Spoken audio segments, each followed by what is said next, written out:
That was excellent, very inspirational for primary care, but also for specialists. So thank you very much. I'm really delighted to be here today among this group of what I'm going to call happy warriors. That's really nice for a change, because if you've been to medical meetings lately, they're really not as joyous as they used to be. But I'm sensing something different among this group of doctors. I am especially grateful to Dr. Lee Gross for inviting me to be with you today. We are presently witnessing a movement of courageous doctors staking a claim to what is rightfully theirs, and in doing so, they could save our beloved profession. The direct primary care movement and the free market medical revolution has the potential to put the natural order back into medicine.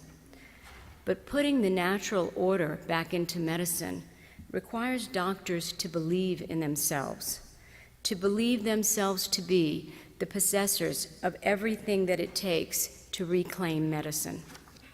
Physicians actually have it, but they don't believe it right now. And that's because we have been attempting to practice medicine under a form of feudalism, the physicians being the present-day vassals, the administrators and the bureaucrats being the present-day lords. Sadly, physicians now believe the only way to survive practicing medicine today is to have the protection of those who are currently lording over us. But that protection has come at a very high price. In a feudalistic practice, the physician vassals are assigned a small plot of office space, a few staff, and the latest incarnation of the interminable EHR. We are then expected to continually till the soil of patient care and to bring to our protector the financial fruits of our labor. We are allowed to keep a small percentage of what we collect, but the rest is taken as the price to practice medicine. We must also give to our overlords the respect and reverence they feel they deserve, lest we be labeled disruptive physicians. You see, a silent, dormant vassal, one who does not challenge their so-called protectors, would be the most prized vassal of all. But if we remember our history, feudalism failed centuries ago as a construct for a functional society. I believe we are seeing the same fate befall medical feudalism, because it too is a failed construct for a functional healthcare delivery system. But how do we get physicians to reject medical feudalism and to adopt the free market? I believe it will require a drastic change in the mindset of most of our physician colleagues, as was the case in my own life. It was just a few years ago that I was in what I would describe as a deeply dormant phase of my professional life. I stayed silent throughout most of my career on the important debates surrounding the economics and politics of medicine. Most of us made a purposeful choice that we would focus on taking care of the medical needs of our patient as our oath obligated, rather than taking on the bureaucrats and the administrators. Well, here we are today, overworked, unfulfilled, and being labeled as burned out, beholden not to our patients, but to these very bureaucrats and administrators. There was an issue, though, that jarred me out of my dormancy, which motivated me to activate and to become what I like to call a defender of the profession. That issue was maintenance of certification, an unproven recertification mandate, which effectively takes the lifetime medical doctorate and converts it into a 2-year certificate. Although MOC initially motivated me to activate, I quickly realized that once you stand in defense of the profession, you are not standing up for just yourself. You are standing for other doctors. You are standing for other doctors. It's really not about you. It's about your fellow physicians. And I came to understand that once activated, there is no turning back, because you love the way it makes you feel. It gives you an energy that many physicians are lacking right now. To be perfectly honest, standing in defense of the profession is downright invigorating. But what makes our profession worth defending? Our profession is one of the original great learned professions, and there were only three: medicine, law, and theology. A learned profession is characterized by the accumulation of extensive knowledge and a willingness to teach and share that knowledge. There are obligations that come with being a member of one of these learned professions. There is an obligation to the client, or in our case, the patient, to the community, and to the profession itself. And I believe that is our biggest obligation at this time, the obligation and commitment to our profession. We are obligated to attempt to wake up this dormant giant, and by that I mean the entire house of medicine. We want all physicians to discover what we now know. There is a better way. But physicians have been dormant for a very long time, and unfortunately, many have become comfortable in that state. I would like to spend a few minutes discussing this concept of the dormant physician, something which afflicted me for most of my 30 years in medicine. The good news is, it's curable. The definition of dormant is something that is not active, growing, or being used, but is capable of becoming so. When I speak of the dormant physician, I am speaking of our physician voices not being used to speak out in defense of our profession, and of our inaction as physicians in fighting against conditions which we know denigrate our profession. I ask you to think back to your medical school days and answer the following. Would you have thought then that you and me and most of our fine colleagues would be so silent as our great and noble profession is being destroyed, as profiteers have overtaken the profession of medicine and are using our skills to profiteer off of the patients that we are committed to treat and that we have taken an oath not to harm? There is a reason we are so silent. It is because we are in what is called consequential dormancy. What do I mean by that term, consequential dormancy? Well, there are species out there that don't normally go dormant. It's not part of their normal life cycle. However, they will go into a dormant phase as a consequence of adverse conditions, essentially as a survival mechanism. I believe physicians have been driven into dormancy as a consequence of the many adverse conditions we face. What are these adverse conditions? Well, as we also like to say in medicine, they are too numerous to count, so let me just name a few. MACRA and MIPS. The enormity of this regulatory morass presented to physicians and the country as the so-called doc fix is truly incomprehensible, and it has already been proven to be failed policy. ICD-10, formerly ICD-9, and the loss of our medical language because of codes. Third parties, including Medicare, which have now taken the doctor's orders and made them doctor's suggestions, which I contend aren't even taken seriously. Your doctor's orders are promptly ignored the moment they are written. These same parties use language to promote themselves as payers when they do any and all things to avoid paying. A more accurate descriptor might be denier, interferer, or delayer, but payer, I think not. RAC audits, penalties, the fact that we, among the most highly educated and skilled professionals in this land, ever allowed ourselves to be penalized for not doing the latest Color in the Lines project by CMS is a complete travesty. HIPAA, which shuts down doctor-to-doctor communication but allows the free flow of patient data to any and everyone else without the patient's knowledge or consent. MOC. If we physicians are forced to maintain our certification every 2 years, learning things we don't need and relearning areas of medicine we do not practice, there will be no time for anything else, much less the defense of our profession. Certificate of Need, stark prohibition of physician-owned hospitals, which doesn't allow for doctors to profit. Most doctors tend not to profiteer, but these laws encourage non-medical entities to do just that.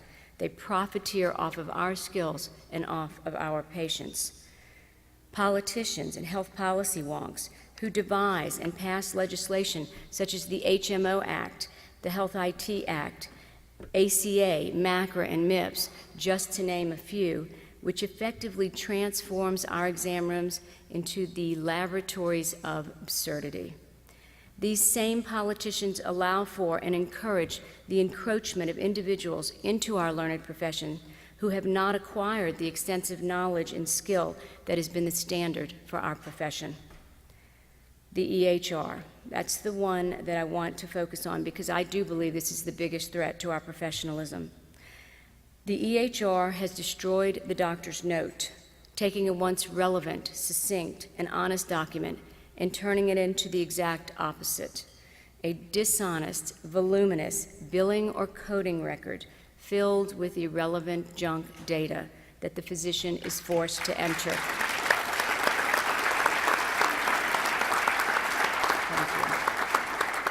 The government-mandated EHR has profoundly denigrated our profession, and it completely demoralizes physicians.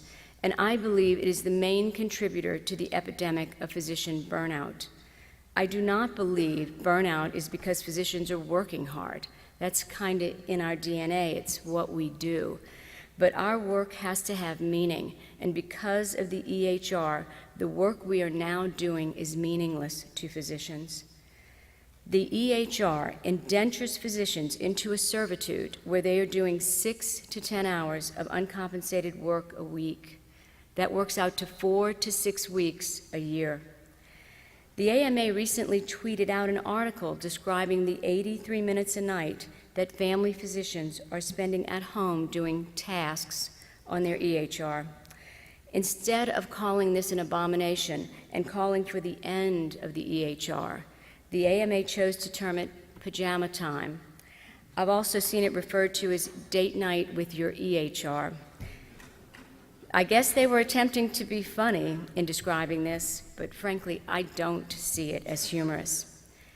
When a physician provides uncompensated care to patients who are unable to pay because they are poor, that is a noble act. But this is not uncompensated care. This is indentured labor, which in effect props up health IT and their junk product, and they have no impetus to change it because it is government mandated and because they are getting free labor. If one looks up the meaning of indentured servant, it will sound very familiar to physicians who use the EHR, but there is a glaring difference. In the past, an indentured servant eventually was freed from their servitude and commitment, and they had in return worked for something of very great value, such as American citizenship or the right to be brought to this great land. Physicians will never be freed from their servitude to the valueless EHR unless we just all decide to say no more. I recently tweeted on this topic, which is something that I like to do, and it said, in medicine, if we discover that something doesn't work or causes harm, we end it. We just stop doing it. But with a government mandate, a bad idea is forever.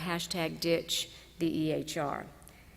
You see, our silence and our inaction works to the advantage of some, as I have just pointed out, and those entities like us in our dormant state. But I suggest we try something new. We need to rise out of our dormancy. We must activate in defense of our beloved profession, and each and every one of us must become defenders of the profession. We need to come forth as a profession and say this simple but powerful word, no. Our professionalism, our oath, and our medical ethic demands that in unison we say, we are physicians and we don't do it that way. But can we be so bold? Can we just say no, and can we really take it back? Yes, I believe that we can, because there is a truism about physicians, which some of us seem to have forgotten, or maybe we've never known it, or we may just have never thought about it. But here it is. It is the physician who possesses the knowledge. It is the physician who has the skill. And that knowledge and skill is always with you. So where you go, it goes. It does not stay behind if you decide to get out of a situation which forces you to do things counter to your oath. All of your education, your training, and now your experience is yours, and it has enormous value. No one else can do anything without us, frankly. We're the ones with the knowledge, and they, insurance companies, government, pharmacies, corporatists, health IT, administrators, and yes, even the patients are the ones with the need. We're the ones, however, who have taken the oath. We are the ones with the responsibility to our patients and our beloved profession. And that's exactly why we must take it back. Well, all we need to do is to look right here in this room and to this movement. Don't you remember the predictions about primary care? Primary care doctors were going to be a thing of the past. They wouldn't be needed. The primary care doctor was going to be easily replaced by non-physician extenders. Well, that's all wrong, as we now see. The independent, direct primary doctor has said, forget you to insurance companies. They've said, forget you to Medicare.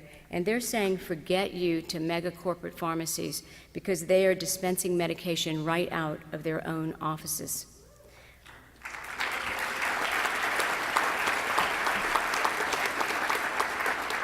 They are taking their valuable knowledge and skill set directly to the patient, and it is revolutionizing care in a 21st century way.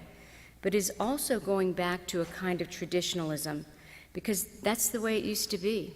The doctor and the patient had a very direct relationship in all things, including payments, and there were no superfluous intermediaries whose only role today is to profit off of our skill sets and off the backs of our patients. The direct primary care doctor is now rising out of their dormancy to show us how it can be done. And they are setting the example for the rest of the physicians of this nation. They are reclaiming their rightful role as primary dictator of patient care and as the most vital physician of the entire team. These independent physicians no longer need protection from bureaucrats and administrators. They are now their own protectors, standing for the sanctity of the doctor-patient relationship and in defense of the profession. The natural order in medicine returns the primacy of the doctor in all aspects of patient care. But my caution to you today is, there are challenges being made against this movement, which would transfigure the purest model of DPC to once again introduce intermediaries. The key is you don't need middlemen if your prices are kept fair and you provide what the patients want and need: easy, timely access to their physician and true quality care provided by someone they trust. So I'll wind down with this thought. On a recent visit to the Reagan Library, I learned of a plaque that he kept on his desk during his entire presidency, which said, "It can be done." I've thought about that a lot because we often hear that medicine is too far gone and that doctors are powerless to change it. Well, I suggest to you that it absolutely can be done, but we need to rise out of our dormant phase to become defenders of the profession. If we stand for the profession of medicine and we do what we know is right for it, that automatically translates into what is right for our patients. It's the way that it works. The two are intertwined and they cannot be disassociated. That bond is forever. So for the rest of my medical career and maybe beyond, I am committed to advance the concept of the activated physician and to encourage every physician I meet, including each and every one of you, to become a defender of our great profession. Thank you very much for having me today.